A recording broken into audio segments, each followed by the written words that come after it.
大家好, Barry here, Best China Info. I'm making this hopefully short video primarily to say thank you to all the people who have been and are supporting us still since in the few months that we've started, I think back in January. To say thank you for your support, and of course this support comes in many ways. It comes from contribution, it comes from the comments you make, it comes from the interaction between yourselves and us whenever we can reply to comments, and it comes from the interaction between you as commentators on our channels. It makes the channel lively, and we really value this input, this interaction. It's not all about us. And also I wanted to say especially thank you to the people who do contribute in financial ways, which there are some, both on YouTube, and we get some remuneration from Bilibili, and because of this we are able to improve, and we have been improving the way we can deliver the things that we do to you, and that's the important thing to us. And we're not in this for money. And as regards some of the comments, we accept some criticism, and we receive some criticism, and I'd like to address some of these criticisms with this short video. Some people have commented that I do what I do to make money or to become famous. Well, I have been doing what I do here on Bilibili and YouTube and Twitter for quite some time. Pretty much all of my adult life, since I was 16, since I first became aware of the geopolitical situations that exist in the world, and specifically I lived in the UK before living in America and Australia, but most of my life in the UK, and I was critical and have been critical of these, what I see as injustices in the world. And from a young age, 16, 17, I have been involved in music, and I've been a singer and a writer of songs, a guitar player sometimes in bands. And I would write and have written and still do write what you might call political songs. Songs that were, I say political in the sense of being critical of injustices in the Western system, as I could see it. A system that was not, in my opinion, ever and has never been for the people and by the people. It is a system that is for and by the millionaires, for and by the billionaires. And I have always been critical of this system. A song that we use quite often as an intro and an outro on some of our videos is a song called Two Worlds.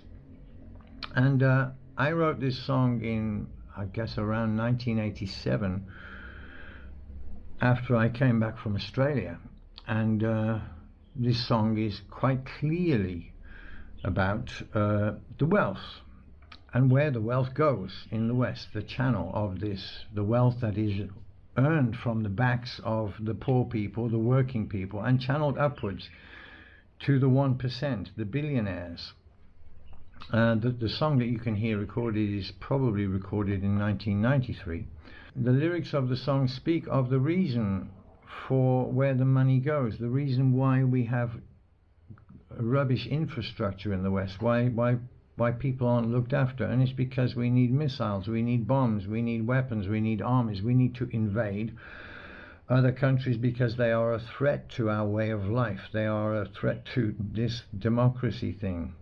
And I see these two systems, and I wrote about this back in 1987, two worlds. I see two worlds. As I look around, I see why two worlds in one can be. And this is the thing, and I have always done this. And I see the Western system, most of the Western systems, as being parasitic. It's a system that feeds off ordinary working people like myself, like you, ordinary people. The system of the West feeds off this. It is a parasitic system. The Chinese system doesn't work in the same way, and here's the basic comparison. And now I see this song in a new light, in a way. I see it as there are another two worlds now, and that is the Chinese way, communism, Chinese communism with socialist characteristics, socialism with Chinese characteristics, whatever you want to call it, but it is a system that I see that works, and I compare this to the West.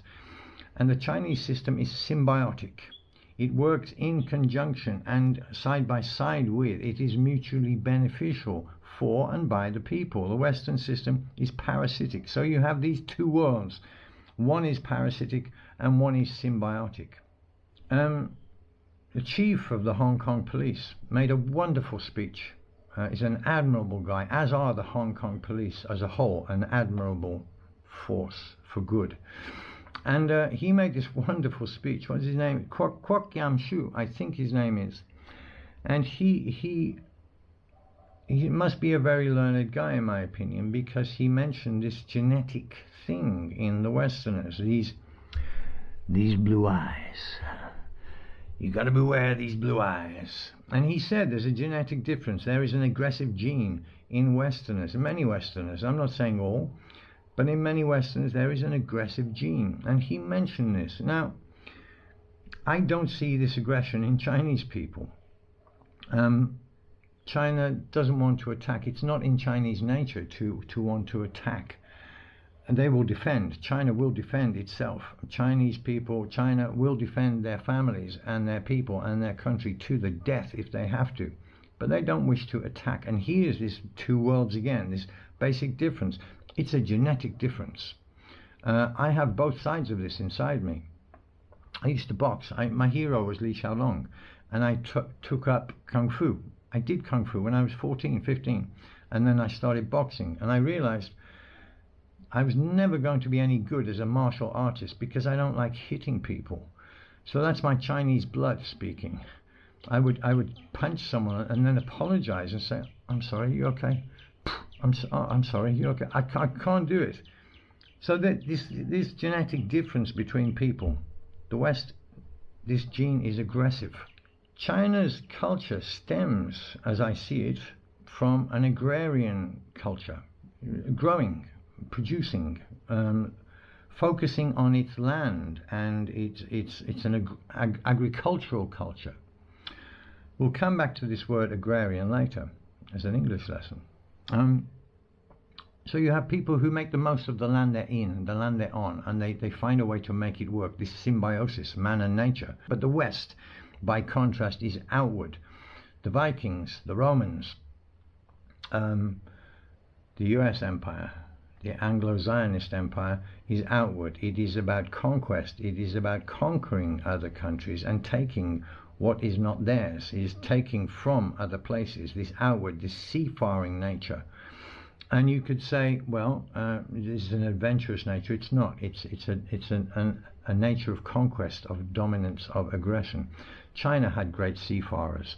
Zheng He, I believe, the name, was a great captain of the sea and traveled to many lands. And his history is a rich history. I don't believe he ever tried to colonize anybody else, though. There was trade, and it was a win-win, this thing. And you can see the difference again. A difference in the way of doing things, a difference in thinking, a difference in genetics. So as I see, there are two basic fundamental differences. The Western system is aggressive, it's outward, it's conquest, it is pillaging.